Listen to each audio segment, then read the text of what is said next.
Because we know this conference, this is personal to all of us. It's about the ravaged ecosystem I saw with my own eyes in my local river. It's about the businesses up and down our great Cornish coasts, watching sewage spills hit them hard in their pockets. It's about the surfers worried about getting in our seas for fear of serious sickness. Conference, we must end the era of senseless profiteering. We must restore our rivers and natural waterways, protect our coasts, and put people and local businesses first. Please support this motion and help the government get us to a future where water serves the public, not private shareholders. Thank you. Thanks for that, Jay. And if I can see the delegate from Windsor.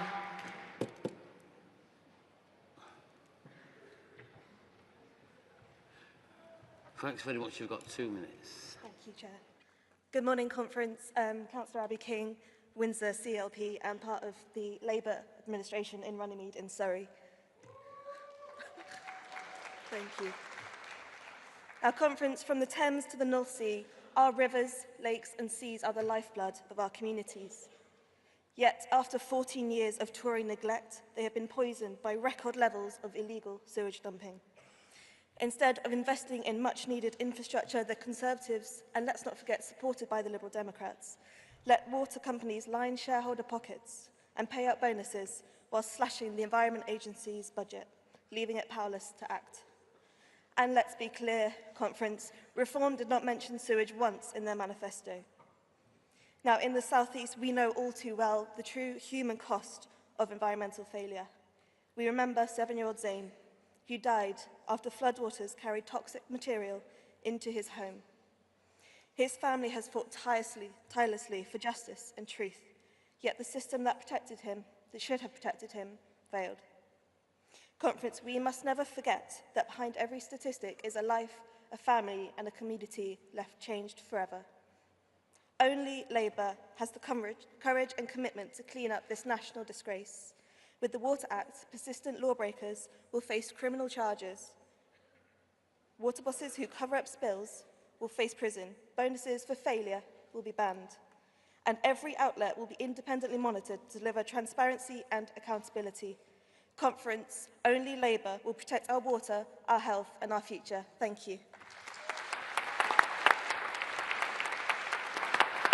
Thanks for that, Abby. And I can now open the discussion from the floor. So, Seans, I will try and roam around. Let's have a look. There's a gent very skillfully with a red folder, yeah, if you want to jump up. There's a fella, I think it is, stood at the back with a, yeah, right at the back there. And then I'll just go, there will be more. I'm picking people in bunches of 3. So I'm looking, I think there's somebody with a red dress on. That's right, yeah, yourself. Yeah, if you make your way to the front and make yourself known to the desk.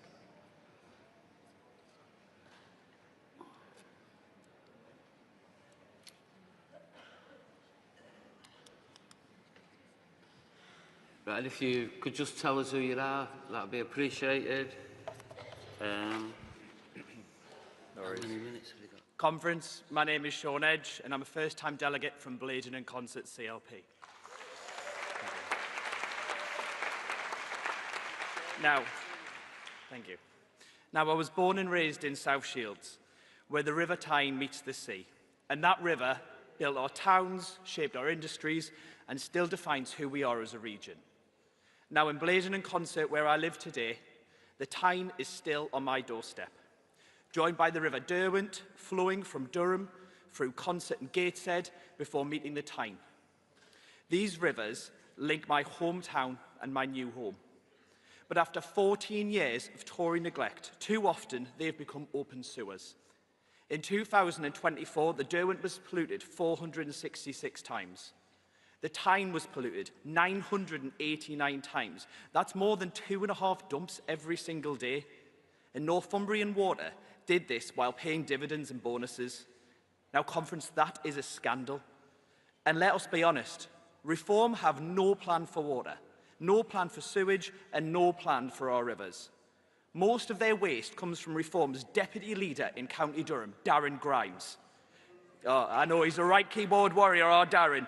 But whilst he's spewing his own pollution on social media, while Darren tweets Labour acts, my outstanding MP, Liz Twist, has demanded real powers to hold water bosses to account. She's raised this time and time again in the House of Commons. This motion delivers them: criminal charges, automatic fines, and an end to bonuses for failure. And just as past generations served as apprenticeships on the Tyne, today a new generation is serving theirs at the Energy Academy at Newcastle College.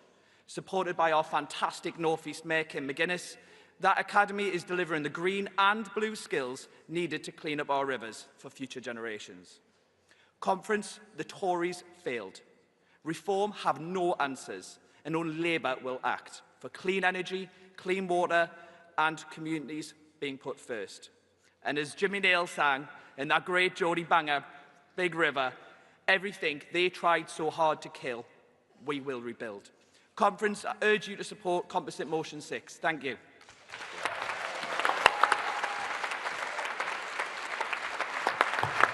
Thanks a lot for that, Sean. Who's next? Welcome.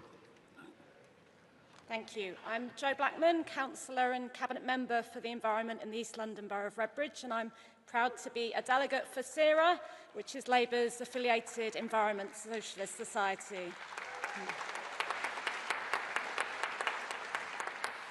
The failure of the Tory government to invest in infrastructure and regulators has left our waterways in a desperate state, as privatised water companies enrich themselves at the expense of bill payers and the environment.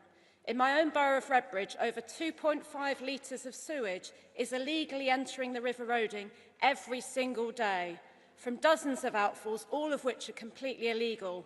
These have been found by local river guardians, and I'm grateful to the work of the River Roding Trust, Thames 21 and citizen scientists, as well as the many other organisations doing the same work across our country to protect our environment. Their work has also shown that these discharges are causing E. coli levels up to 240 times the safe bathing limit. These illegal sewage charges outfalls are not licensed, mapped, nor monitored by Thames Water nor the Environment Agency. And while this motion, which I do support, talks about the monitoring of sewage outfalls, the work on the River Roding has shown that there are likely many more of these across our waterways that we don't know about, aren't being mapped and aren't being monitored. So we do need the wider monitoring that is needed by the Environment Agency. And what penalties have there been for the illegal pollution of the River Roding? None. There's not been one single prosecution or fine from the Environment Agency. And despite repeated calls on the EA to intervene, it is largely absent, barely undertaking any monitoring, not sanctioning and not sharing results from their very limited monitoring. This must change. So, Conference, I welcome Labour's action so far to tackle this with new laws and fines, but this must result in stronger action against polluting water companies, as well as better monitoring by regulators. It is only then that we can stop the sewage scandal and clean up our waterways. Thanks, Jo. Thanks for that.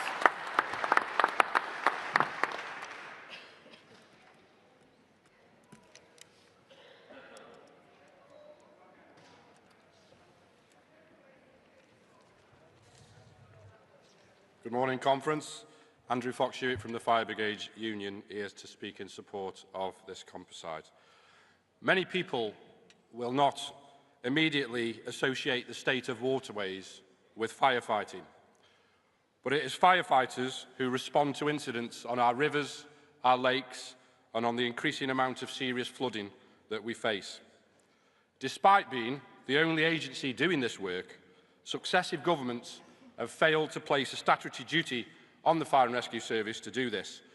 This means that the services do not get the funding for the jobs, the equipment and the resources that we need to undertake that work. So the Fire Brigade Union call on this government to urgently put that right. But the other issue of the state of our waterways is the severe health and safety risk to our members. We have had firefighters up and down this country contract serious waterborne diseases when undertaking rescues that have ended their careers. All of this thanks to the privatisation, the profiteering and the recklessness of the ideology of the Conservatives and their latest reincarnation, reform. They have stripped back our natural infrastructure and we must no longer accept this. We all want hope that things will be different. This shouldn't be happening in Great Britain in 2025. So fund the Fire and Rescue Service, clean up our waterways, support the motion, solidarity. Thanks for that, Andy. Much appreciated. Right, I'm looking for some more speakers, but is there any young member out there who's not spoken at conference yet? Would all the hands go down? I think there's... There, right. If you'd like to come down to the desk, that's one. Right, any other speakers want to come? There's a woman in black, I think. Sorry if I'm a bit vague, the light's very... And there was one more. Sorry? There's a young woman there with a book who might be a good choice. I can see the woman with the book people are pointing. And lights and spotlights on you. That's me free for now. There will be some more, though.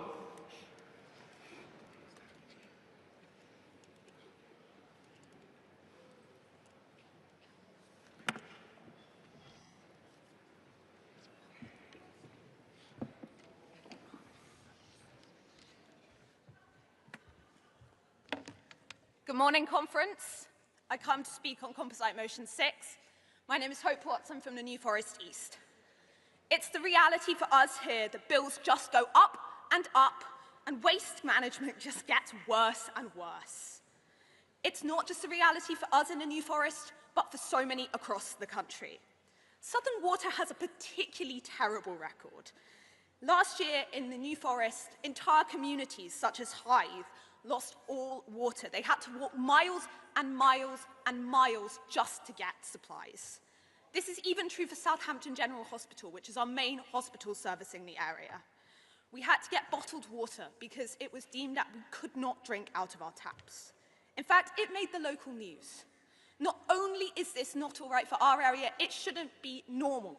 It shouldn't be going on around the country.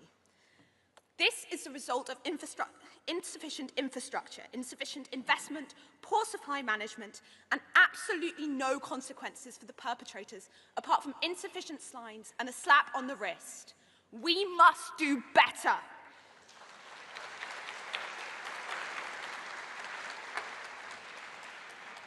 The Labour government stands at the precipice of actually doing something about this issue. We cannot let reform take away our power. Our CLP and our party should be acting on this. Therefore, I call on conference urgently to act on Composite Motion 6. Thank you very much.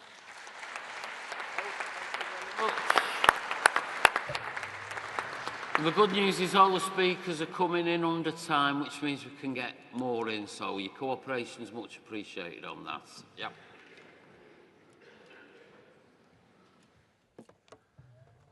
Hello, conference. Ooh, it's gone up. Hello, conference. My name is Joseph Morris, and I am from here, but I'm representing Newcastle North CLP. I'm going to... Thank you. I am a first-time delegate, and I am also a first-time speaker. So, thank you.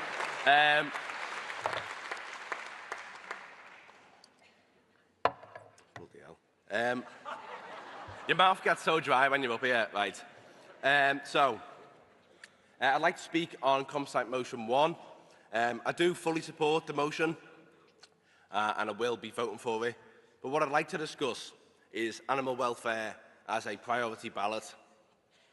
I've been extremely disappointed with the fact that we have chosen animal welfare as a priority ballot. And, you know, we've prioritised as a debate animal welfare over the welfare of our people, over the welfare of the working class. We are the party of the welfare state, a welfare state that has been decimated by 14 years of Conservative government. Has been decimated for a lot longer. Privatisation has been, you know, since Thatcher, we all know. Trust me, we all know. We are the Labour Party. We are the party of Labour. We are the party of the trade union movement. We are the party of the working class. We are not the Green Party. Animal welfare is an important issue, and as I say, I do support the motion. But conference, we must be clear. We are the Labour Party. Our aim must be to abolish poverty. The greatest stain on our society is poverty. Poverty is a political choice, and I am extremely disappointed that we have not been able to discuss it at this conference. That's okay. But yeah, thank you, conference. Solidarity. Support both motions, but I'd just like to say I am extremely disappointed that we've not been able to discuss poverty. Thank you very much.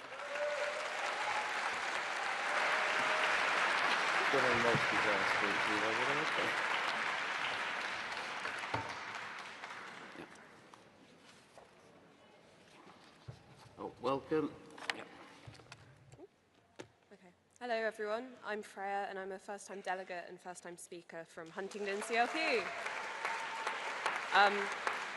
So I'm a university student from Cambridgeshire, but I attend university in Oxfordshire, and I know better than anyone how bad and how important water is, because every year we lose the boat race to the very superior Cambridge.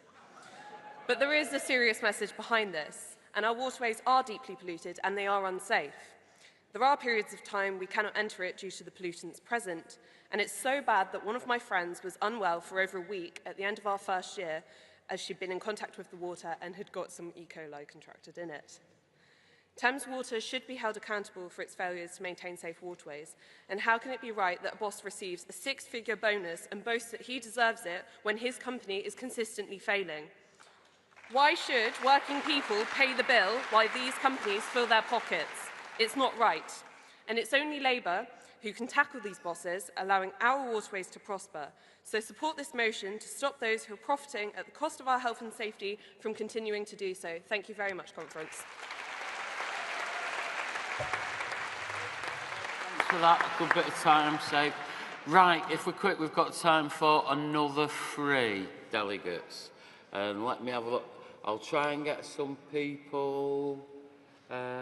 There's one right at the back waggling a blue document. If you could come up. Yeah, that's you yourself. There's a gent here who's smiling like mad. Oh, brightens my morning up. And let's see, and in the red over there, yeah, that'll be our 3. Sorry for now, thanks.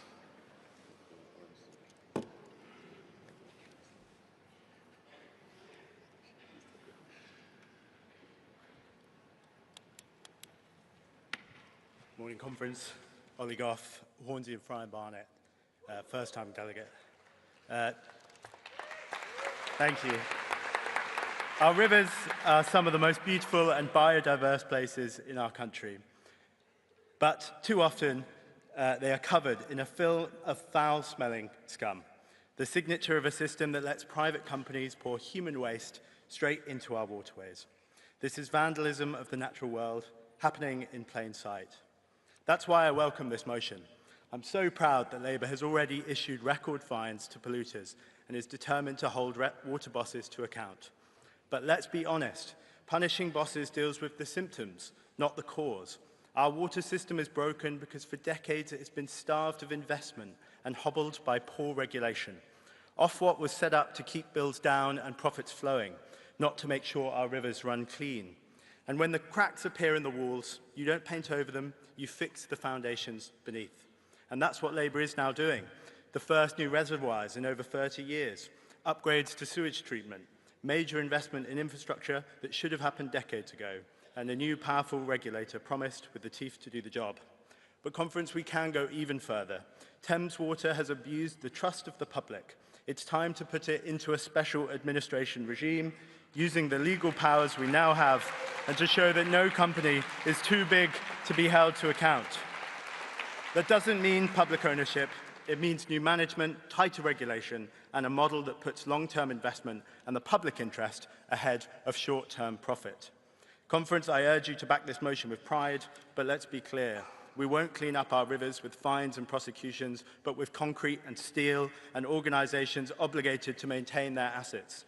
Only Labour, with the courage to invest and the will to reform, can protect our natural heritage and make our rivers safe to swim in once again. Thank you.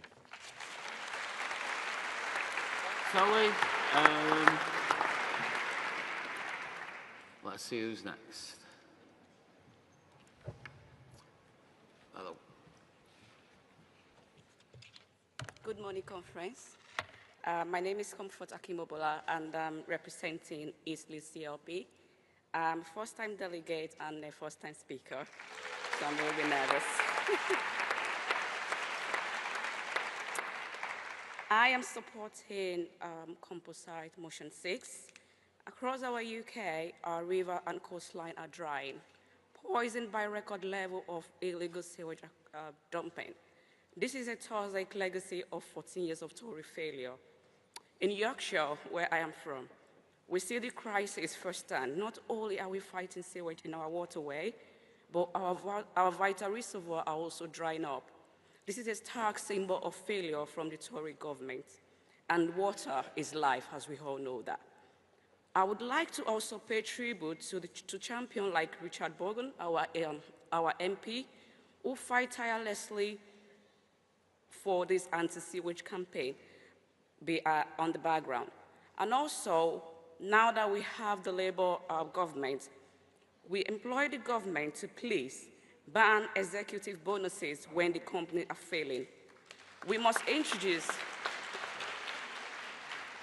also introduce severe and automatic fines to every company and their offenses. And also, we must bring criminal charges for water bosses who cover up these illegal sewage spills.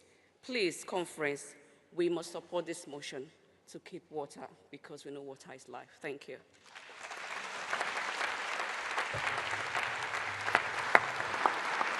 Right, and the final delegate of the morning. Good morning. Polly Billington, Member of Parliament for East Thanet.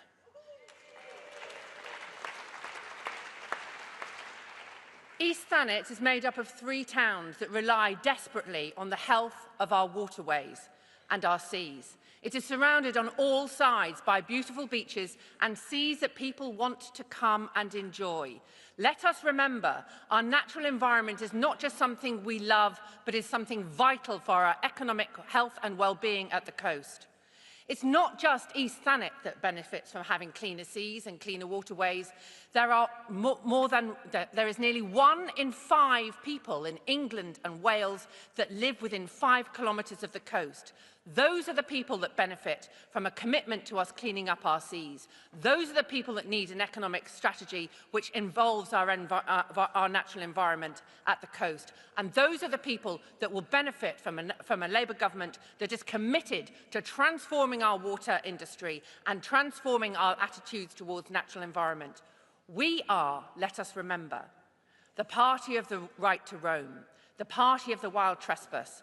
And we need to remember that access to nature is as vital to the human condition as the opportunity to work.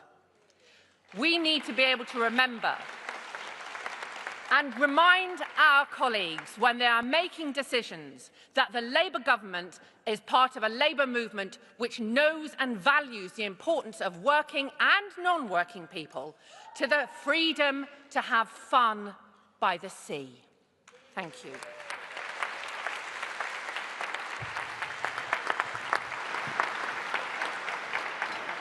Right, well, thanks for that conference. I'd like to ask you now to welcome the Secretary of State for Environment, Food and Rural Affairs, Emma Reynolds. Thank you.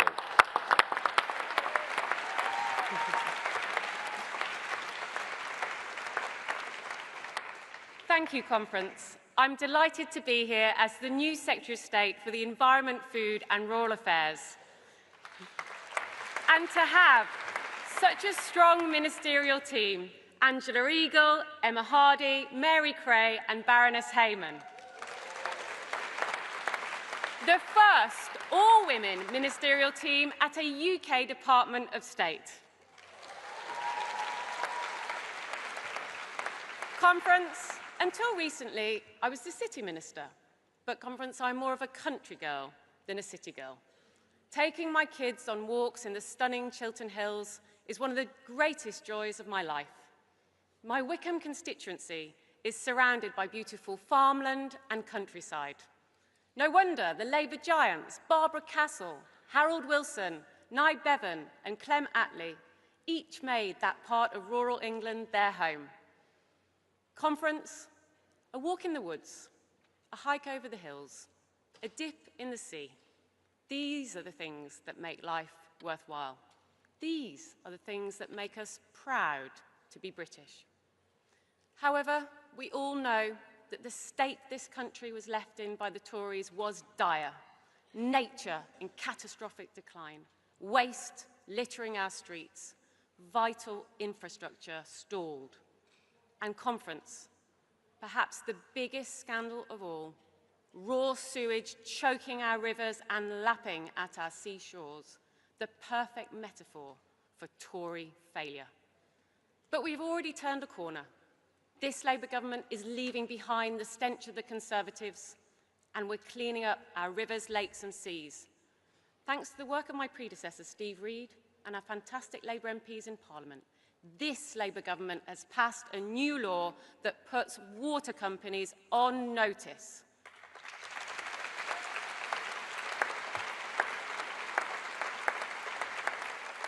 Banning multi-million-pound bonuses for polluting water bosses, launching 81 criminal investigations, introducing new prison sentences for pollution.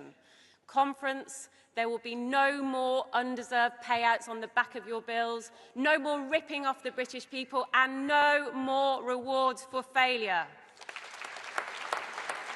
Those days are over. It's a Labour government that will drive the renewal of this broken system. We have already secured a record £104 billion of investment by the water industry into our water infrastructure, fixing the leaks the Tories ignored, upgrading the pipes that the Tories left to crumble, and cutting the pollution of our waterways that the Tories enabled. And crucially, this investment will build the new reservoirs that we need to supply our ever-increasing demands, like the new towns this government has just announced. This water investment is good for jobs, for consumers, and good for growth.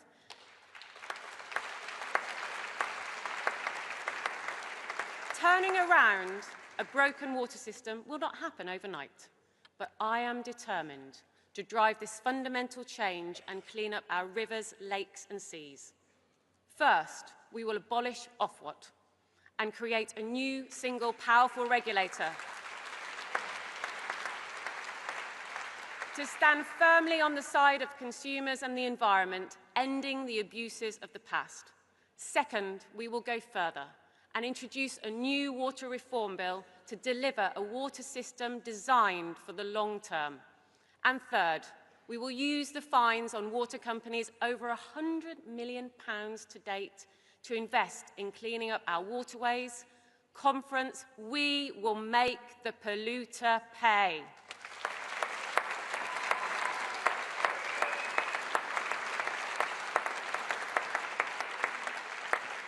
And a healthy environment isn't just about clean water.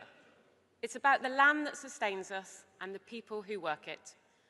And I want to speak directly to British farmers and the businesses that make up rural Britain. I want you to know I've seen firsthand how hard you work and how much we depend on you, putting food on the nation's plate, changing the way the land is farmed to protect the environment for the next generation. And just as the rest of the economy is transforming and modernising, so is farming, marrying this country's rich traditions with cutting-edge business practices. Farming is essential to economic growth and prosperity. Supporting sustainable farming means food security, rural jobs, and leading the world in agricultural innovation. We are already making progress, and we have secured the biggest budget for sustainable farming and nature recovery in this country's history.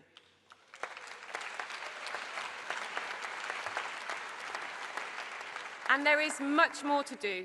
We will bring forward the farming roadmap and the land use framework to pave the way towards a profitable and healthy farming future. Conference, As your Secretary of State, I will strive to restore our natural environment and make it available to all. The Tories left our wildlife and natural spaces devastated, but not on the watch of this Labour government. We know how important nature is to the British people, and we've hit the ground running. Last year brought the highest tree planting rate in 20 years. That's nearly 10 million trees. And we've started planting the first new national forest in 30 years across Wiltshire, Gloucestershire and the west of England. We have banned bee-killing pesticides, protected our peatlands from burning, introduced legislation to protect 2/3 of the world's oceans. Conference, that's the difference that a Labour government makes.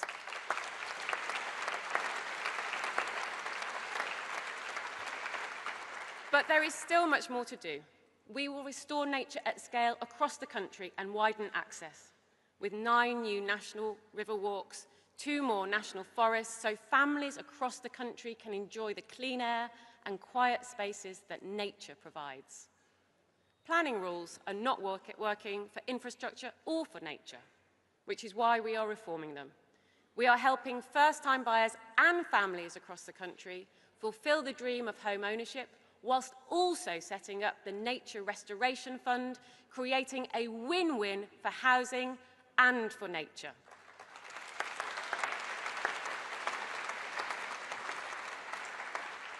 Conference, concern for the natural environment runs deep through our movement's history, from the earliest days of the cooperative movement and their concern with healthy communities, food and homes, to the trade unions' mighty campaigns for safe, clean workplaces, to the Kinder Scout trespass led by workers from Sheffield and Manchester who fought and won the right to enjoy nature,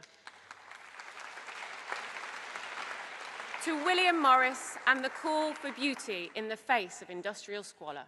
And in office, Labour governments and Labour councils have delivered the laws to safeguard the environment and make the joy of nature available to all.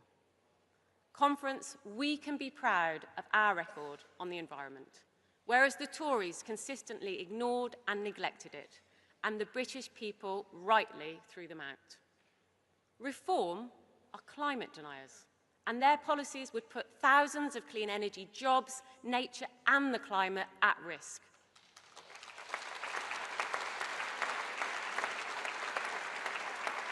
The Greens, on the other hand, are apparently in favour of clean energy, except when it comes to building any infrastructure.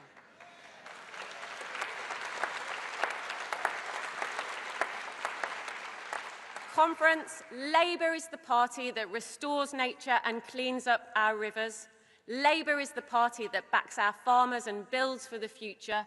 Labour is the party that restores our natural beauty while securing our nation's prosperity. Thank you.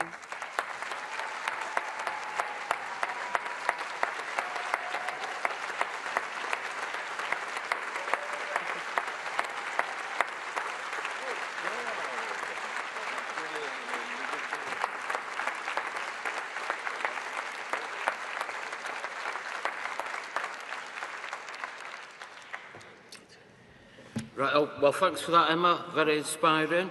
And Conference, now if you'll join me in welcoming Tracy Wainwright, who will introduce Ed Miliband. Oh, fantastic.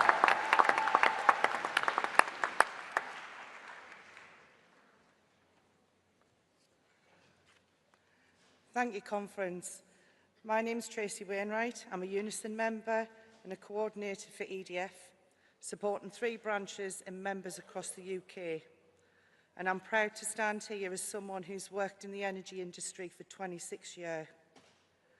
I know the value of high-quality energy jobs, with unions at the heart, can have for our communities. I've seen firsthand how the sector provides opportunities for young people whilst providing the vital energy security we need.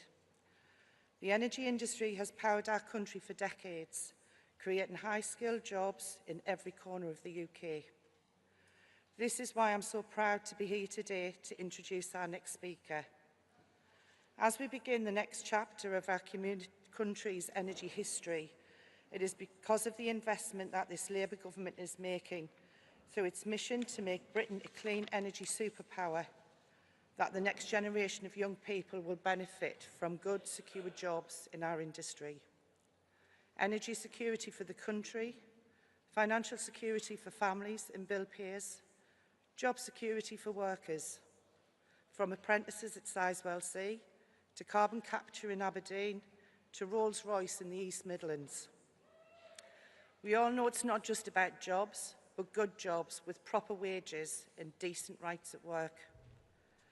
We must also take the opportunity to tackle injustice that many working people face. From day one of this Labour government, Ed Miliband made clear to the energy companies that we will not accept new industries being considered a union-free zone, as they were under the Tories. Unions must and will have a central role in building our energy future. That means decent pay, good quality conditions, access to training, and yes, strong trade unions in the workplace. Alongside the biggest upgrade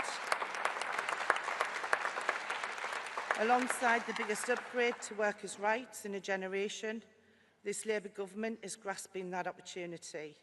And I'm proud to say in August 24, Unison, GMB, Prospect and Unite signed one of the first recognition agreements in the renewable industry. This is a difference a Labour government on your side makes. And this is why I'm pleased to introduce your next speaker, the Secretary for State for Energy Security and Net Zero, Ed Miliband. Brilliant, Tracy. Thank you so much. Thank you so much. That was brilliant. Thank you very much.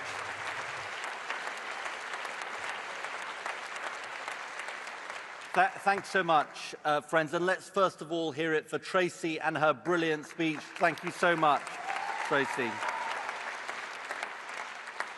And let me say something about my friend, Keir Starmer, our leader and our Prime Minister. Because friends, believe me, I know what pressure you face in giving the leader's speech at Labour Party conference. Long experience. Yesterday, he gave an absolute barnstormer. Let's raise the roof for Keir Starmer and the brilliant speech he gave.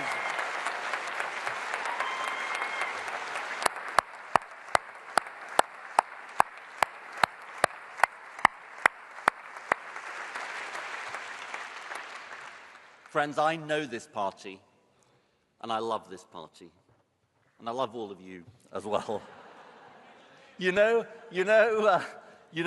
my dad spoke at conference only once as a delegate. The party conference was in Margate. It was 1955, 70 years ago. And recently I looked back at his speech, and in a 2-minute speech, he attacked the National Executive Committee. He complained about the composite he was being asked to support. And he called for the nationalisation of the commanding heights of the economy. Some things don't change in the Labour Party. But he said something in that speech that has always had special meaning for me. He said that being part of this party was a great adventure, and we had a vision the Tories would never have. A great adventure. For me, for us, for our party, that's the point of being in politics. To go out, argue for, and make real your vision, our vision of the country, and have it change people's lives for the better. Not just to be different faces managing the government, but governing with totally different ideals and vision. That's what I want to talk to you about today, conference. But first, as you head home and we end this conference, you should take with you the ways we are starting to change Britain. Just take pride in what we've already done in energy. 10,000 new jobs at Sizewell C. investing in Rolls-Royce small modular reactors, funding for carbon capture and storage in all corners of Britain, the biggest investment in clean energy in British history, the onshore wind ban lifted, enough solar to power 2 million homes, ending the scandal of the mine workers' pension scheme, solar panels on 200 hospitals and 200 schools to cut their energy bills, Britain leading the world again in the fight against the climate crisis, and yes, the first publicly owned energy company in Britain for 70 years, Great British Energy.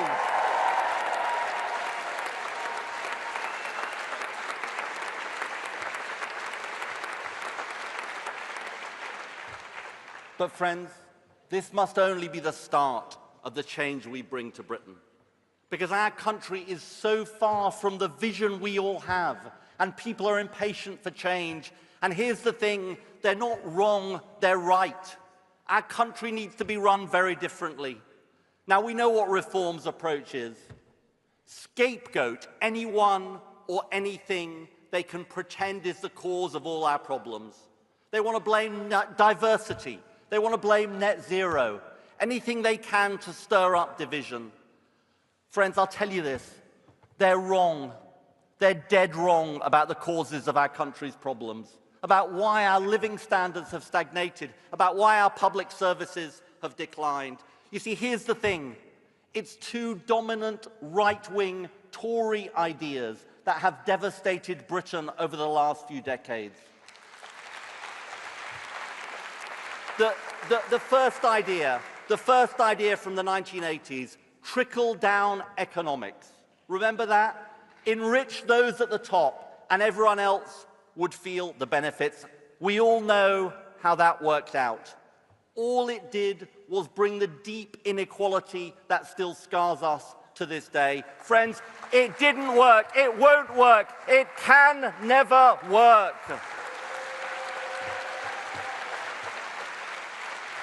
The second idea from the 2010s, austerity. That if government got out of the way and cut again, it would sort out our economic problems. And we all know, you all know from your communities, that was a disaster too. Decimating the services across Britain that working people rely on. So you see, and this has got to be our starting point, that's the real issue. That's the real issue about the condition of Britain. For almost 30 of the last 40 years, we have had governments that have transferred wealth, power, and income away from working-class communities. And it's not through an accidental series of mishaps, but a deliberate act to benefit the wealthiest in our society.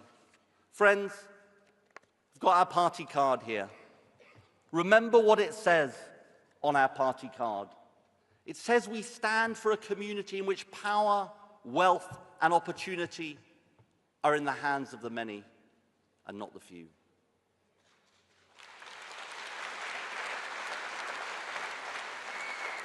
That's our vision.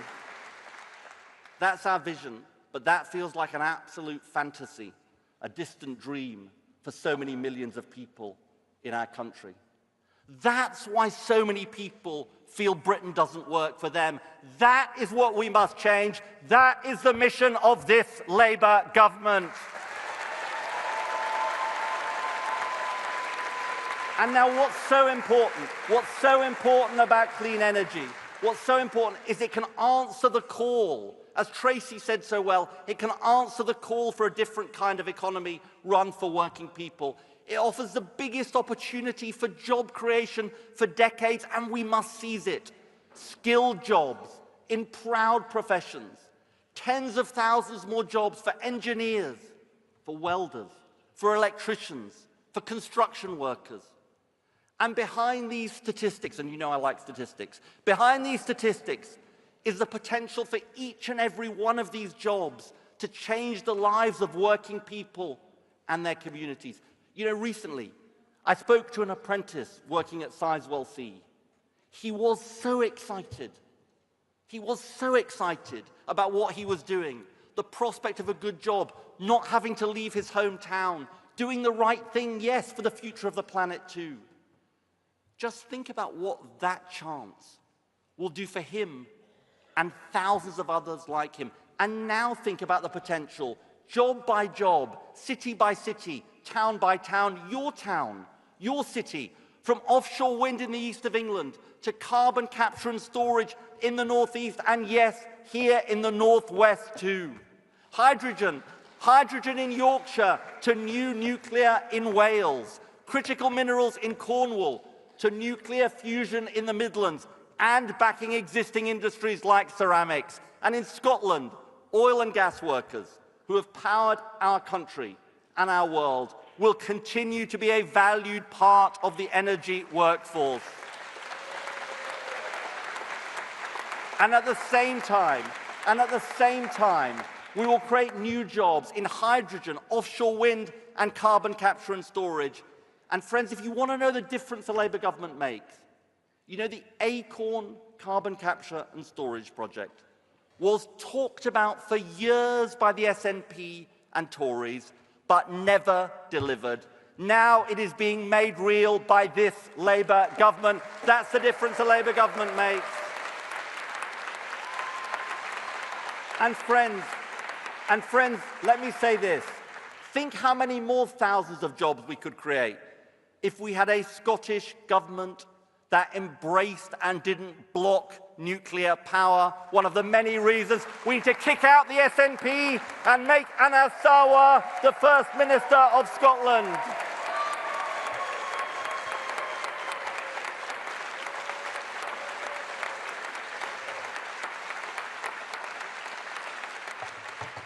And these jobs, and these new jobs, and Tracy talked about this too, must be a model for the kind of fairer economy we believe in. And look, I want to be very straight with you about this. For far too long, trade unions have been locked out of new energy industries. They came of age when Tory dogma said unions were a dirty word. No more. Not on my watch. Not on my watch, conference. Not on our watch. Not ever.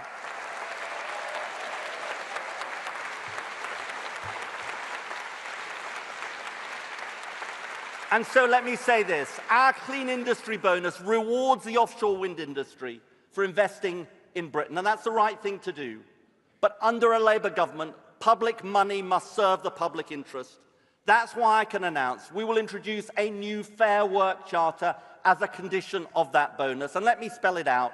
Fair wages, the very best rights at work, and yes, access to unions. My message is simple. My message is simple. Under this Labour government, fairness at work is not a privilege for some, but must be a right for all.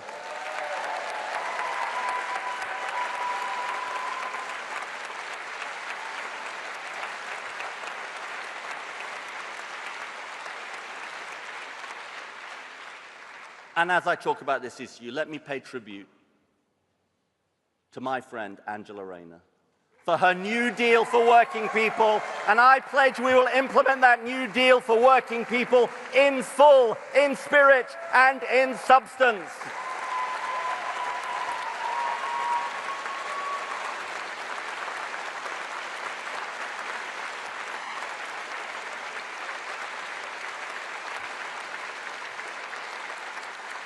And our commitment means stamping out exploitation wherever we find it. You know what? You know what I discovered when I walked into this Department for Energy? Current rules mean that if you work offshore in renewables, more than 12 miles out at sea, you are literally in no man's land when it comes to employment protection. You're not even guaranteed the minimum wage. It is a scandal. It is a Tory scandal, and I say we will end it. Our principle, which we will put into law, offshore, onshore, land or sea, you will be guaranteed fair pay and decent rights at work. That is the difference a Labour government makes.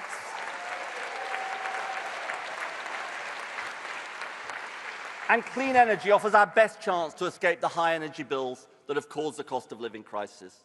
Today, bills remain high, because wholesale gas prices are still 75% higher than before Russia invaded Ukraine. We're at the mercy of the petrostates and dictators, and the only way out of it is our mission for clean power by 2030. And as we put up the solar panels and wind turbines, build the nuclear power on the grid, in the meantime, we're determined to do everything we can to help working people. So this winter, because of the decisions of this Labour government to extend the Warm Homes discount, almost 3 million more families on the lowest incomes will get £150 off their energy bills. We will not rest until we tackle the scourge of fuel poverty in our country. For years, landlords have got away with renting out substandard, damp accommodation with no rights for renters. No more, not on my watch. And so in our Warm Homes plan, I tell you this today, we will end this scandal. Hundreds of thousands lifted out of fuel poverty, millions of families helped. That's what ending the Tory legacy of cold, damp homes looks like, conference. And this is just the start. Insulation, solar power, batteries for lower bills to help tackle the cost of living crisis. House by house, street by street, working with our brilliant Labour local authorities and mayors, helping millions up and down the country. A plan that means by switching to clean energy, you will be better off. That's the difference a Labour government makes. And friends, we've only just begun when it comes to the work of Great British Energy. Don't let them tell you public ownership makes no difference. I'll tell you exactly the difference it makes. Building on our success, Great British Energy will go even further in cutting energy bills for frontline services. On top of the 200 schools already announced, I can announce 45 more schools will get rooftop solar this year, transferring money from the pockets of energy companies into frontline services. On top of the 200 already in the works, over 50 more NHS sites. And for the first time, our publicly owned energy company, Great British Energy, will work with the Ministry of Defence, so those who serve in our military get the benefit of lower energy bills too. Great British Energy, owned by the British people, supported by the British people. Yes, friends, delivering for the British people.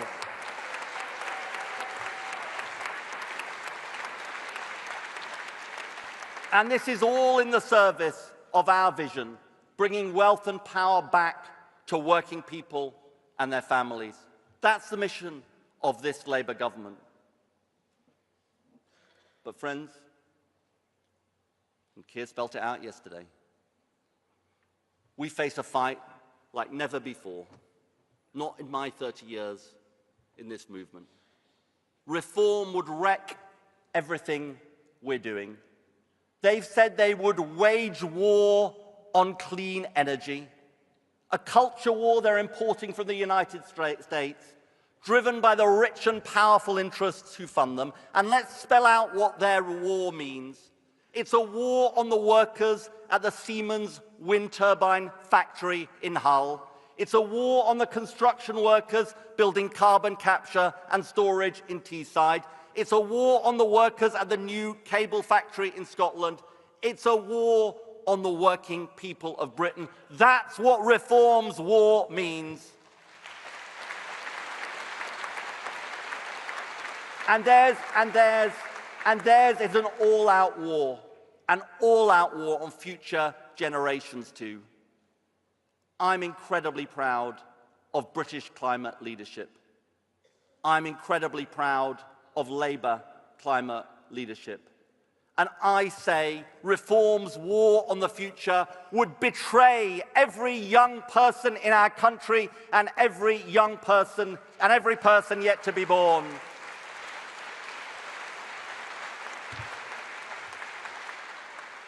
And here's the thing. Don't let Reform tell you Britain can't make a difference in the world. Friends, we will never accept Reform's shriveled, unpatriotic and diminished view of our country.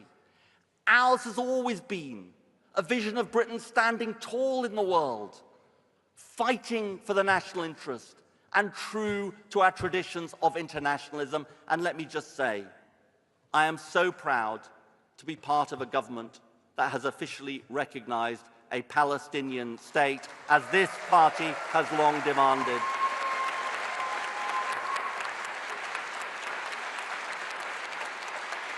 And friends, we've got to call out Farage and his cronies for who they really are. They're the investment-crushing, job-destroying, bill-raising, poverty-driving, science-denying, Putin-appeasing, young people betraying bunch of ideological extremists. That is who they are.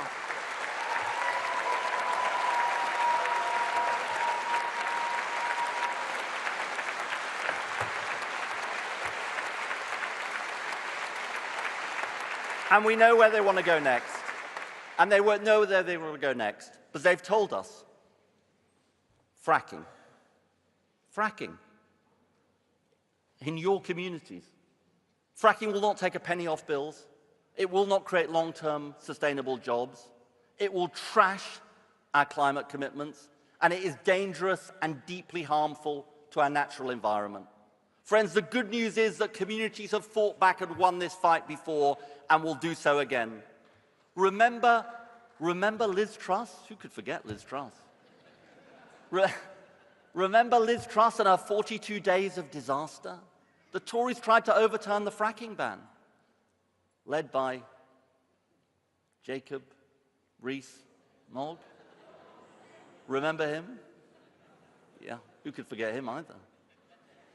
Friends, I've got a message for you. We sent those frackers packing. I say, let's ban fracking and vow to send this bunch of frackers packing too.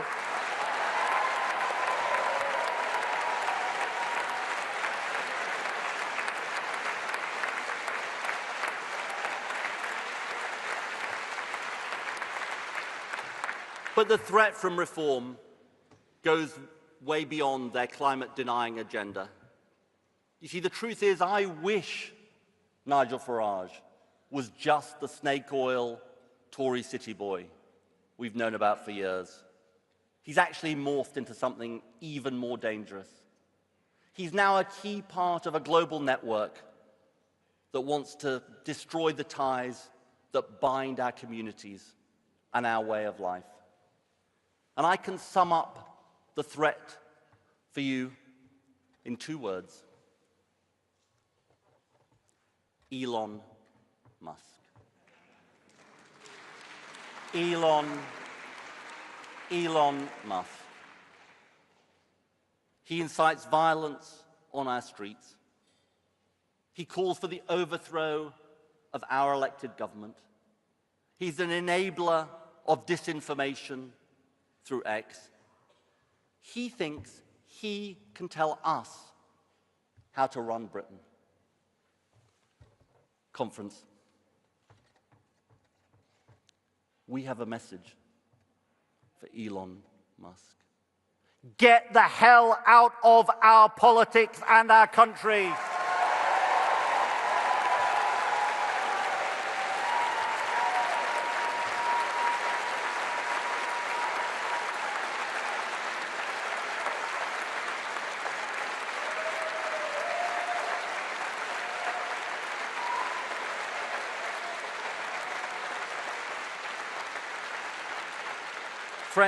Friends, let me end by saying this.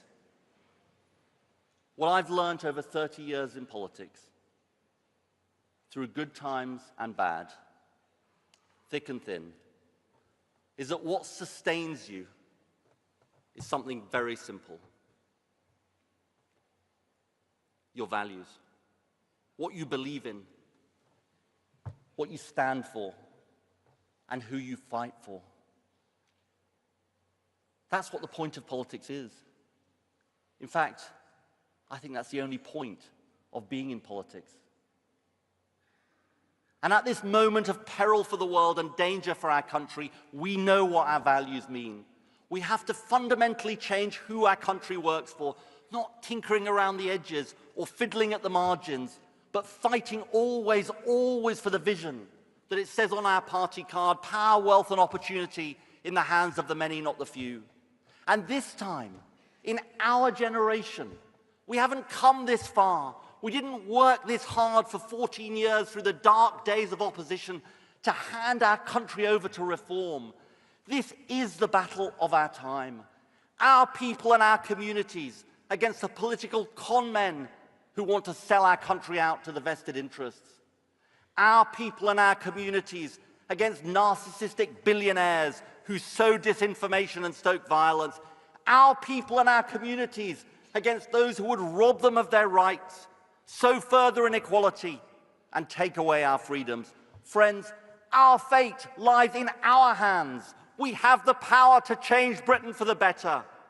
Let's use that power, guided always, always by what we believe and who we're in politics to fight for. And friends, I say this, with the courage of our convictions, we can, we must, and we will win the day. Thank you so much.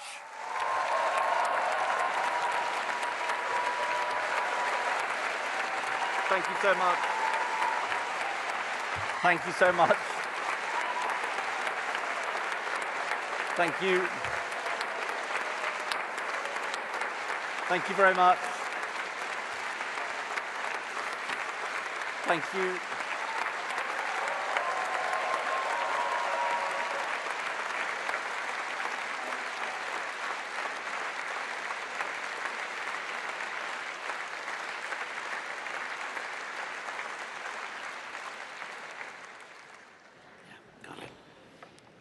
Okay, I'm sure you've enjoyed that conference. I suspect you did.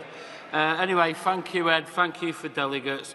That concludes the final policy debate of Annual Conference 2025. Thanks for your patience with us. But it's not over, yes. Anyway, we're now taking the votes on the composites. We'll take these votes as a show of hands. Please keep your hands in the air so we can get a clear picture. And now for the motions. Composite 1, animal welfare. Can I see all those in favour? Looks pretty over, but anyway, can I see those against? Yeah, hands down quickly. Yeah, thank you very much. That looks like to me, I won't say it's unanimous, but it's very overwhelming. And now composite 6, water. Again, can I see those in favour? It's looking pretty big. If you could put your hands down, thanks. Can I see those against? Nope. Again, overwhelmingly carried. Thank you very much. Thank you, conference. That concludes the votes for today. So can you please welcome Shabana Mahmood, who will be taking over from me as the chair. Yeah, thank you.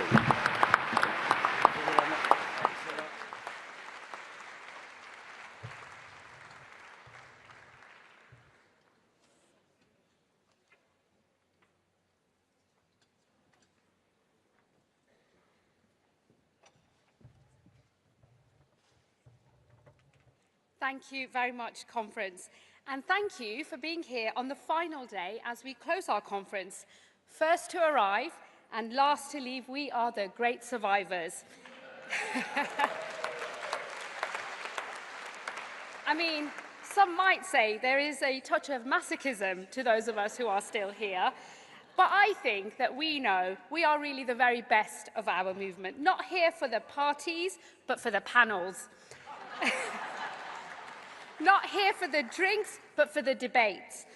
And not here for the questionable karaoke at the mirror party, but for the motions on the floor of conference. Let me start by saying thank you to everyone who has contributed to this year's conference, whether from the hall or the fringe, on the stage or from the floor, speaker or delegate.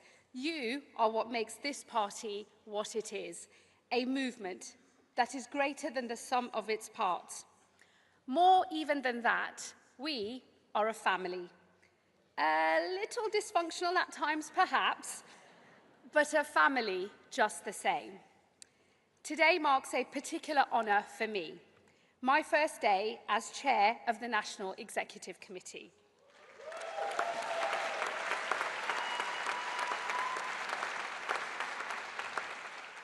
And it is a privilege to chair the body that unites each element of this party, the Cabinet and our Members of Parliament, councillors and CLPs, trade unions and affiliates.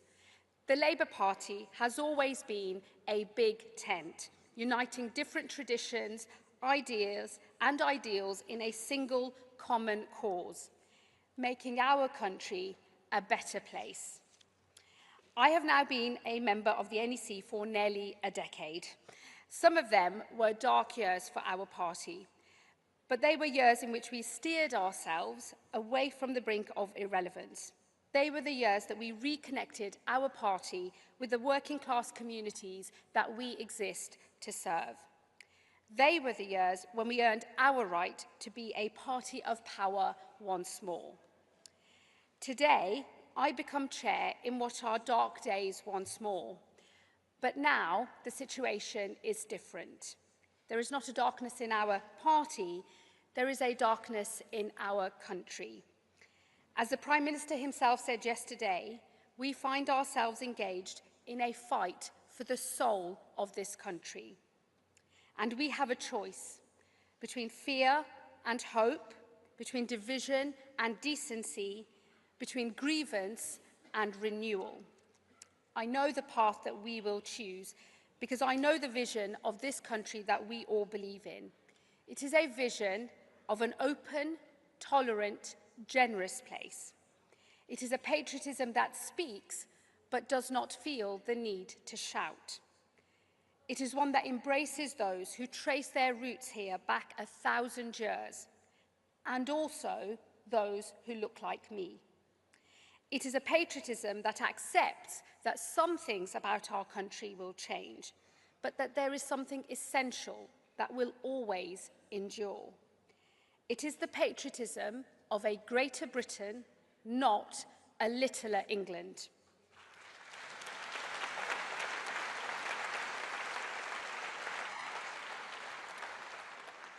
We have met in a moment in which a patriotism like this is at risk. A growing number are turning instead towards something smaller, something more divisive, something darker, something a lot more like ethno-nationalism. A vision of this country that finds no room for me within it.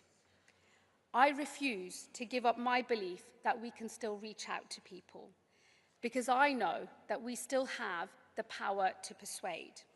Yes, we are in a fight, but that fight is far from over. And if there is one thing I know about the Labour Party, it is that we are always up for a fight, and we fight to win.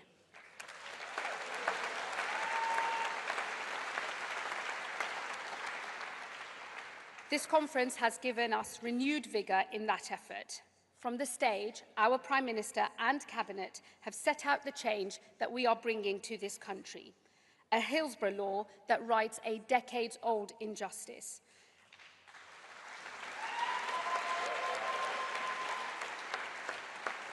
A defining new target that lifts vocational education to where it should be, equal to or even greater than a university education.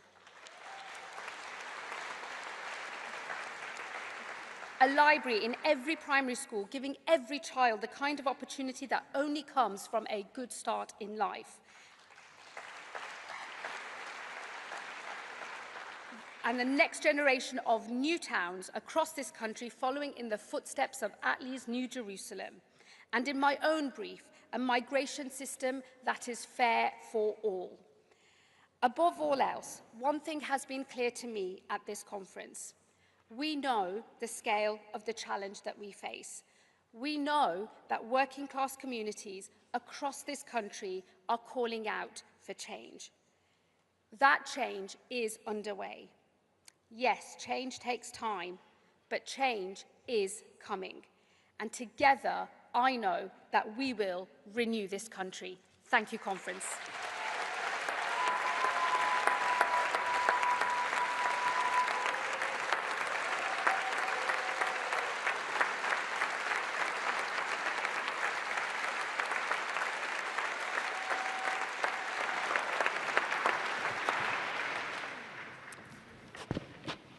Okay, now I'm going to do the closing formalities of conference, but the first and most important bit of our final business is to say a thank you to all of the organisations that have helped deliver such a safe, secure and successful conference.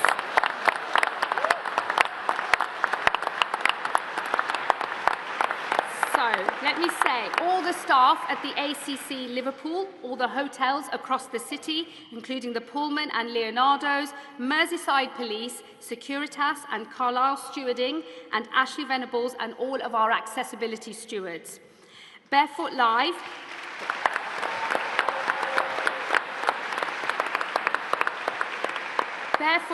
and Broadsword for all the production, Sign Elise for their BSL interpretation, Prompt Action Auto Cue, and for our little ones, Nip About for the creche provision. And finally, of course, all the Labour Party staff, because we wouldn't be here without them, and they're frankly bloody brilliant.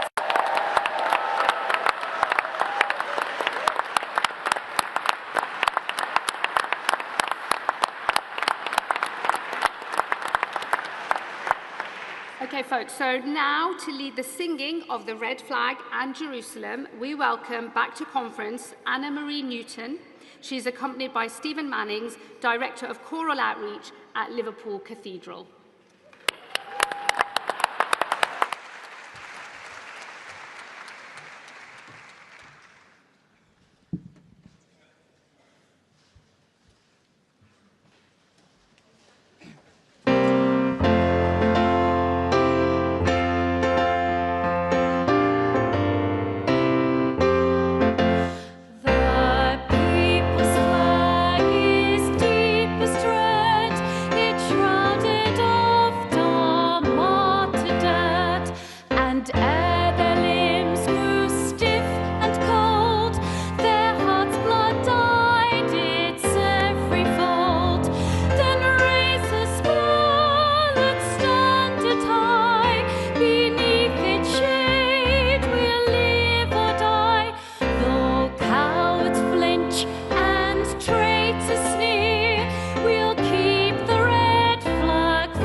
Come